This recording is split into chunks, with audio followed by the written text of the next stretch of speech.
ABC Listen. Podcasts, radio, news, music and more.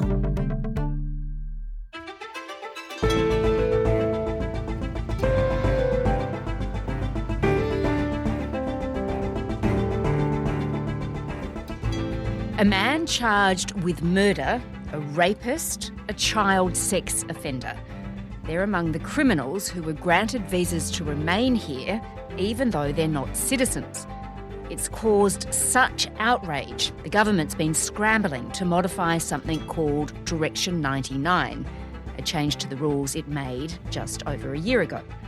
Today, National Affairs Editor Mel Clarke explains the latest immigration scandal. I'm Sam Hawley on Gadigal land in Sydney. This is ABC News Daily.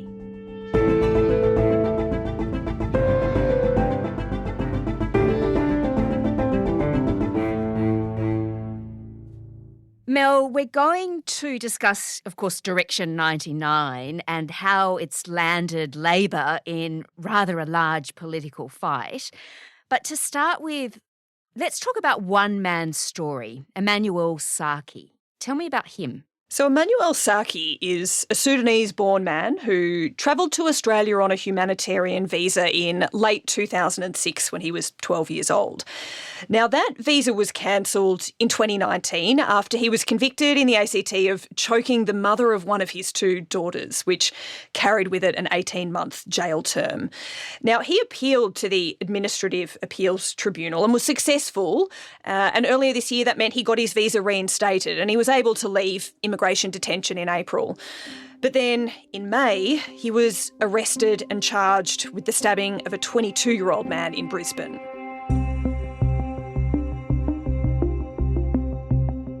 So, Mel, he had his visa reinstated by the Administrative Appeals Tribunal, or the AAT, which is basically made up of a panel of people who are given the task to make these visa decisions. Part of the reason they made this decision was because of Direction 99. And Emmanuel, he's not the only one, is he? There's been others allowed to stay. He's not the only one. In fact, he's one of many. And if we look at a number of similar cases, all of the similar cases involving this Ministerial Direction 99 that have been finalised by the AAT so far this financial year, he's one of 184 that have appealed and had their visa cancellation overturned. And in the last fortnight or so, we've learnt that a number of other cases where the AAT has reinstated visas, those people have gone on to commit violent crimes. Yeah, right, just like Emmanuel Saki did. So another case is Charles William Davidson. He's a convicted rapist. Now, we heard about him during a Senate estimates hearing, didn't we? Tell me about that. That's where we learned about this awful case of Charles William Davidson, who is a former masseuse who's now in his 70s, but he was jailed for sexually assaulting and raping female clients. He was found guilty of attacking 26 women, and in sentencing him, the judge said that he demonstrated no remorse. And this was a case that was raised in these hearings as the opposition was trying to show that the Emmanuel Saki case wasn't a one-off, that there were many others of a similar circumstance. This is absolutely horrific offending. This is a textbook case of someone who should not be in our community regardless of how long they are here. How on earth have we found ourselves in a situation where, as a result of a ministerial direction, the AAT is allowing people like this to stay in our country?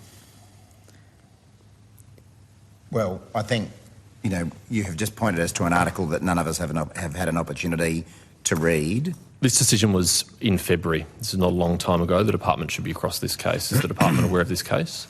And I guess during that Senate estimates hearing, it was quite remarkable that the head of the Home Affairs Department didn't really know about this case. Senator, I'm sorry, I just don't... I see people shaking their heads, but Hansard won't pick that up. I just don't have enough information to be able to answer that question sensibly. In fact, we learnt in these hearings that Home Affairs hadn't really kept across much of the detail at all after having had this Ministerial Direction 99 put in place. They weren't keeping check on what the impact of that was, and that was something that Senator James Paterson, the Liberal Senator for Victoria, really pushed on when he was trying to press officials about this. He really pushed the Home Affairs Secretary Stephanie Foster and Labor Senator Murray Watt about this over and over again. How is it that you're not finding these cases? How is it that the Minister's office is not finding these cases with all the resources of government?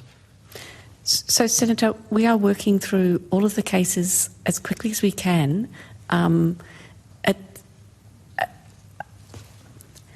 hesitating because I don't want to sound defensive. And then, Mel, of course, just more and more cases kept coming to light. Yeah, we've had a case where a man had multiple convictions of sexually assaulting children. There was another who raped his stepdaughter. More stories of people committing violent offences who have had their visas reinstated so they could stay. And look, in the febrile environment of Australian politics where, let's face it, immigration and border control are pretty potent issues politically, these individuals being able to get their visas reinstated has become a major news story. All right, so Mel, let's step back for a moment and consider this Ministerial Direction 99. Unpack this for me. How did this come about? Well, it came about after years of lobbying by New Zealand. Australia's been deporting a lot of serious criminals, including outlaw motorcycle gang members, to New Zealand.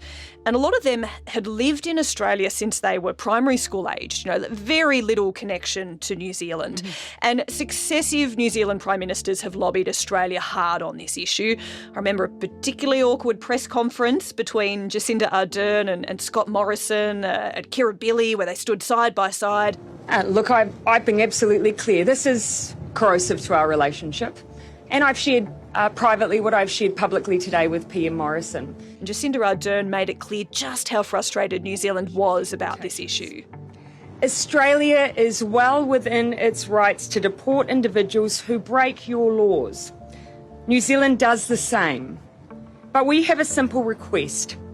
Send back Kiwis, genuine Kiwis. Do not deport your people and your problems.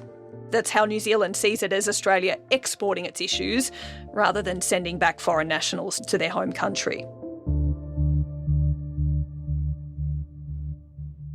Okay, so she's expressed her concern to Scott Morrison. Then Jacinda Ardern, while she was still the leader of New Zealand, of course, came back to Australia in 2022.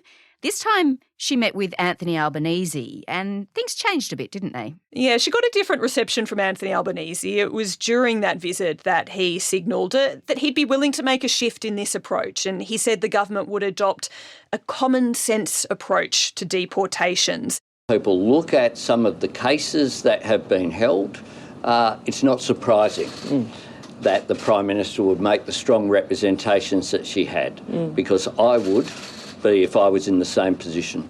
And it was after that we had in early 2023 Ministerial Direction 99 enacted by the Albanese government.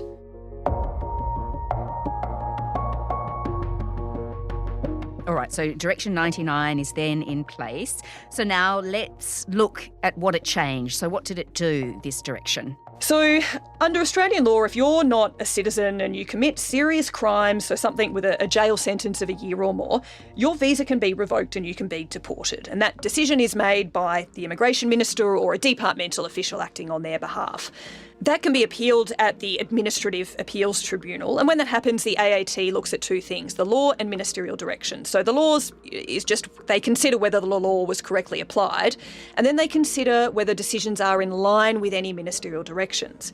So when Immigration Minister Andrew Giles introduced Ministerial Direction 99, noting that time in Australia and ties to Australia should be considered in deportation appeals, that has applied to New Zealand citizens. And it's also applied to other foreign nationals like Emmanuel Saki. Yeah, right, okay. So in the case of Emmanuel Saki, the AAT also considered his ties here to family members here, things like that. Yeah, because he has a partner who is here, the mother of his children and his children are here, and that's considered an important factor that the AAT should be taking into consideration. Well, Mel, I just want to pause for 1 minute because it can get a little confusing. Just to clarify that this Direction 99 and the controversy over this has nothing to do with the High Court ruling last year that saw 150 people released from immigration detention, because they are, people are kind of linking them and you can't really do that. No, they are very different things. But it's relevant. So This was a ruling from the High Court that people in immigration detention who had been determined to have no right to remain in Australia, so they're not found to be refugees, they have no other legitimate case to stay, they've exhausted all of their appeal options. The High Court ruled that they couldn't be held in detention indefinitely if there was no reasonable prospect of being able to deport them. So this case with Ministerial Direction 99 is different. It's an aspect of the appeals process, and there are further appeals processes in train. So they're separate, but they're related in that they both have a connection to immigration detainees and deportations and how they're being managed by the government.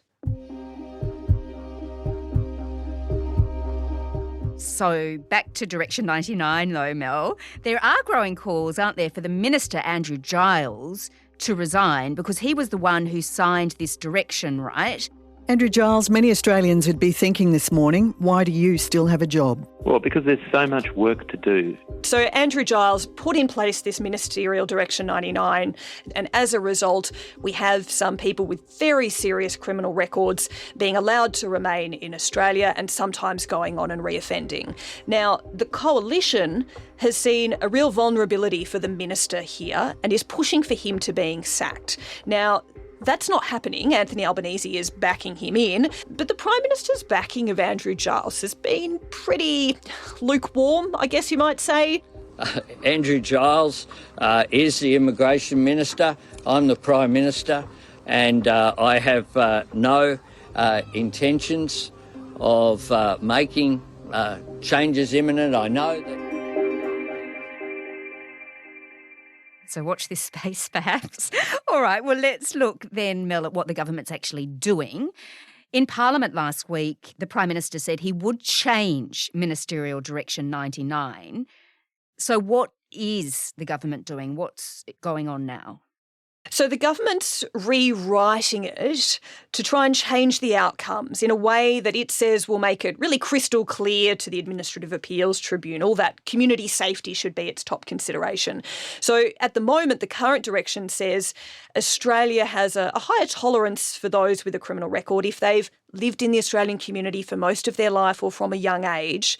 And it says that and the strength and the duration of their ties to Australia must be taken into account as a primary consideration among other primary considerations, such as whether they have convictions related to family violence, whether it's in the best interests of children in Australia and the general expectations of the Australian community.